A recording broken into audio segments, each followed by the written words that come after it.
ನಮಸ್ತೆ ಎಲ್ಲರಿಗೂ. ಪ್ರತಿಕೇಶ್ ಕಿಚನ್ಗೆ ಸ್ವಾಗತ. ಇವತ್ತು ಒಂದು ಹೆಲ್ತಿ ಬ್ರೇಕ್ಫಾಸ್ಟ್ ರೆಸಿಪಿನ ತೋರಿಸ್ಕೊಡ್ತಾ ಇದ್ದೀನಿ. ಬನ್ನಿ ನೋಡೋಣ. ನಾನಿಲ್ಲಿ 1 ಕಪ್ಪಿನಷ್ಟು ಸೋಯಾ ಚಂಕ್ಸ್ನ ಬಿಸಿನೀರಲ್ಲಿ 5 ನಿಮಿಷ ಹಾಕಿಬಿಟ್ಟು ಅದನ್ನ ಹಿಂಡಿ ತಗೊಂಡಿದ್ದೀನಿ. ಇದರ ಜೊತೆಗೆ 1 ಹಸಿಮೆಣಸಿನಕಾಯಿ ಹಾಗೂ ಅರ್ಧ ಇಂಚಿನಷ್ಟು ಶುಂಠಿ, ರುಚಿಗೆ ತಕ್ಕಷ್ಟು ಉಪ್ಪು ಹಾಗೂ 1 ಟೀ ಸ್ಪೂನಷ್ಟು ಜೀರಿಗೆ ತಗೊಂಡಿದ್ದೀನಿ.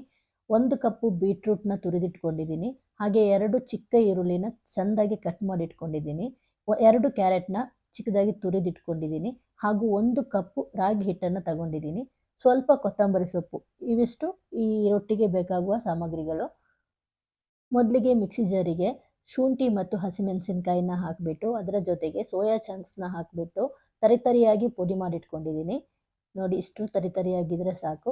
ಇವಾಗ ಇದನ್ನು ಒಂದು ಬೌಲಿಗೆ ಶಿಫ್ಟ್ ಮಾಡ್ಕೊತಾ ಇದ್ದೀನಿ. ಇದರ ಜೊತೆಗೆ ರುಚಿಗೆ ತಕ್ಕಷ್ಟು ಉಪ್ಪು ಹಾಗೂ ಜೀರಿಗೆ, ಆಮೇಲೆ ತುರಿದಿಟ್ಕೊಂಡ ಕ್ಯಾರೆಟು, ಈರುಳ್ಳಿ, ತುರಿದಿಟ್ಕೊಂಡ ಬೀಟ್ರೂಟು ಹಾಗೂ ಸಣ್ಣದಾಗಿ ಹೆಚ್ಚಿದ ಕೊತ್ತಂಬರಿ ಸೊಪ್ಪನ್ನು ಹಾಕಿಬಿಟ್ಟು ಎಲ್ಲನೂ ಚೆನ್ನಾಗಿ ಮಿಕ್ಸ್ ಮಾಡ್ಕೋಬೇಕು.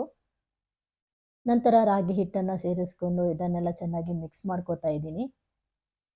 ಈ ರೆಸಿಪಿನ ನೀವು ಬ್ರೇಕ್ಫಾಸ್ಟಿಗೂ ಮಾಡ್ಕೋಬೋದು, ಇಲ್ಲಾಂದರೆ ಕಿಡ್ಸ್ ಲಂಚ್ ಬಾಕ್ಸಿಗೂ ಮಾಡ್ಕೋಬೋದು. ತುಂಬ ರುಚಿಯಾಗಿರುತ್ತೆ. ಇವಾಗ ಸ್ವಲ್ಪ ಸ್ವಲ್ಪ ನೀರನ್ನು ಹಾಕಿಬಿಟ್ಟು ಇದನ್ನು ಚೆನ್ನಾಗಿ ಮಿಕ್ಸ್ ಮಾಡ್ಕೊಳ್ಳಿ. ಜಾಸ್ತಿ ನೀರು ಹಾಕಕ್ಕೆ ಹೋಗಬೇಡಿ. ಇಷ್ಟು ಹದಕ್ಕಿದ್ರೆ ಸಾಕು. ನೋಡಿ, ಈ ಥರ ಇರಬೇಕು ಹಿಟ್ಟು. ಹಾಗೆ ಇದನ್ನು 15 ನಿಮಿಷಗಳ ಕಾಲ ಹಾಗೆ ಇಟ್ಟುಬಿಡಿ. ಇವಾಗ ಇದಕ್ಕೊಂದು ನಾವು ಚಟ್ನಿನ ರೆಡಿ ಮಾಡ್ಕೊಳ್ಳೋಣ. ಚಟ್ನಿಗೆ ನಾನಿಲ್ಲಿ 1/4 ಕಪ್ಪಿನಷ್ಟು ಹುರಿಗಡಲೆನ ತಗೊಂಡಿದ್ದೀನಿ. ಜೊತೆಗೆ 3 ಹಸಿಮೆಣಸಿನಕಾಯಿ ಹಾಗೂ 1 ಕಪ್ಪಿನಷ್ಟು ತೆಂಗಿನ ತುರಿನ ಹಾಕ್ಕೊಂಡು ಸ್ವಲ್ಪ ಹುಣಸೆ ಹಣ್ಣನ್ನು ಸೇರಿಸ್ಕೊತಾ ಇದ್ದೀನಿ. ಹಾಗೂ ರುಚಿಗೆ ತಕ್ಕಷ್ಟು ಉಪ್ಪು ಹಾಗೂ ಸ್ವಲ್ಪ ಕರಿಬೇವು ಸೊಪ್ಪನ್ನು ಸೇರಿಸ್ಕೊಂಡು ಸ್ವಲ್ಪ ನೀರು ಸೇರಿಸ್ಕೊಂಡು ಇದನ್ನ ನುಣ್ಣಗೆ ರುಬ್ಕೊಂಡ್ಬಿಡಿ. ನಿಮಗೆ ಬೇಕು ಅನಿಸಿದರೆ ಇದಕ್ಕೆ ಒಗ್ಗರಣೆನೂ ಹಾಕೋಬಹುದು. ಚಟ್ನಿ ರೆಡಿ ಆಯಿತು. ಇವಾಗ ಕಾದ ಹೆಂಚಿನ ಮೇಲೆ ನಾವು ಸ್ವಲ್ಪ ಹಿಟ್ಟನ್ನು ಹಾಕಿಬಿಟ್ಟು ನಿಧಾನಕ್ಕೆ ತಡ್ಕೋಬೇಕು. ಜಾಸ್ತಿ ಅಗಲ ಮಾಡೋಕ್ಕೆ ಹೋಗ್ಬೇಡಿ. ಚಿಕ್ಕ ಚಿಕ್ಕದಾಗಿ ರೊಟ್ಟಿನ ಹಾಕೊಳ್ಳಿ. ಇದಕ್ಕೆ ನಿಮಗೆ ಇಷ್ಟವಾದ ಯಾವ ತರಕಾರಿನೂ ಸೇರಿಸ್ಕೋಬಹುದು.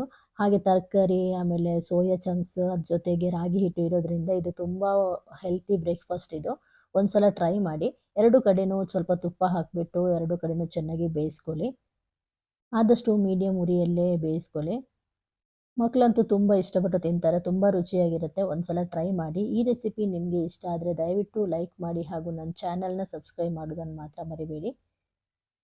ಹಾಗೆ ಈಸಿಯಾದ ಕೆಲವು ಲಂಚ್ ಬಾಕ್ಸ್ ರೆಸಿಪೀಸ್ ಆಮೇಲೆ ಕಿಡ್ಸ್ ರೆಸಿಪೀಸ್ ಎಲ್ಲ ನನ್ನ ಚಾನಲಲ್ಲಿದೆ. ಒಂದು ಸಲ ವಿಸಿಟ್ ಮಾಡಿ. ಇಷ್ಟ ಆದರೆ ಸಬ್ಸ್ಕ್ರೈಬ್ ಮಾಡಿ, ಲೈಕ್ ಮಾಡಿ. Thank you.